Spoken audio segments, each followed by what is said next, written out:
और उस समय हमारा एक वर्ड बहुत फेमस हुआ था, जो शायद अभी भी सोशल मीडिया पर है। हमने कहा था, जो सर फिरे होते हैं इतिहास वही लिखते हैं। डेफिनेटली, सर फिरेगा तो ही तो इतिहास लिखोगे। जी हाँ। सीधा सर होगा तो क्या, हम चलो आगे चलो आगे बिल्कुल। चलो आगे चलो। सर फिरे यानी हम समझते पागल मत वाले, कोई जिसके अंदर एक उन्माद, एक जोश होता है, जी हाँ, जुनून होता है, बिल्कुल, इतिहास वही लिखते हैं। इतिहास वही लिखते समझदार लोग केवल उनके बारे में पढ़ते हैं। करेक्ट, वो लोग सिर्फ पढ़ते हैं। जी हाँ। परख यदि हीरे की करनी है तो अंधेरे का इंतजार करो, वरना धूप में तो कांच के टुकड़े भी चमकते हैं। क्या बात, जी हाँ, क्या बात। ये हमारी बात उस समय बड़ी वायरल हुई थी और उस समय कथा की है। कथा करने के 1.5 वर्ष बाद फिर हम पुनः नर्मदा जी के तट पर रहे हैं।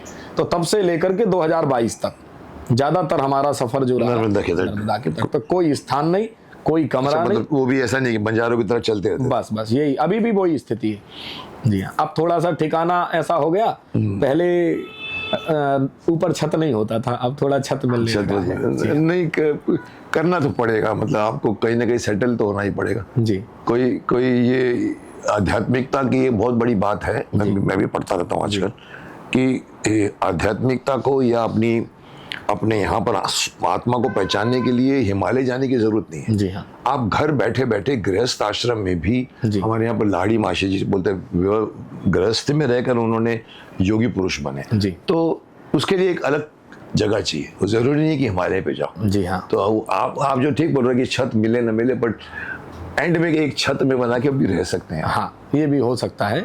अभी हमारे मन में बहुत ज्यादा जिज्ञासा नहीं है आश्रम बनाने की, पर हाँ, 52 शक्ति पीठों में से एक जो है वो है भगवती निकुंबला, जो रावण की कुल देवी है। ये बात मेरे को समझ में नहीं आई, रावण की कुल देवी। जी हाँ, उसमें क्या हुआ, ये देवी हमारे यहाँ देवी शक्ति से देश भरा पड़ा है, ये बात तो सम्मान देवी आई है। जी हाँ। तो देवियों में सबसे पहले 64 योगिनियाँ, 64 जी 64 योगिनियाँ हैं, जो कि उनके ऊपर होती है नवदुर्गा। नवदुर्गा के ऊपर होती 10 महाविद्या। 10 महाविद्या यानी काली, ये तो काफी फेमस है सब, भगवती काली, उसके बाद प्रतंगरा, बगलामुखी, त्रिपुर सुंदरी, सरस्वती। जी हाँ। तो ये 10 महाविद्याएं हैं। इन 10 महाविद्याओं के ऊपर जो होती हैं वो है आदि शक्ति भगवती निकुंबला, वही जॉब। जी हाँ, जिनकी हम साधना करते हैं। अच्छा, रावण इनको पूजता था और रावण का हो गया विनाश। तो लोगों के दिमाग में क्या बात आ गई उस समय से कि रावण जिनको पूजता था उसका विनाश हो गया, उन्होंने बचाया नहीं, उनकी साधना करता था, देवी का कोई महत्व ही नहीं रहा।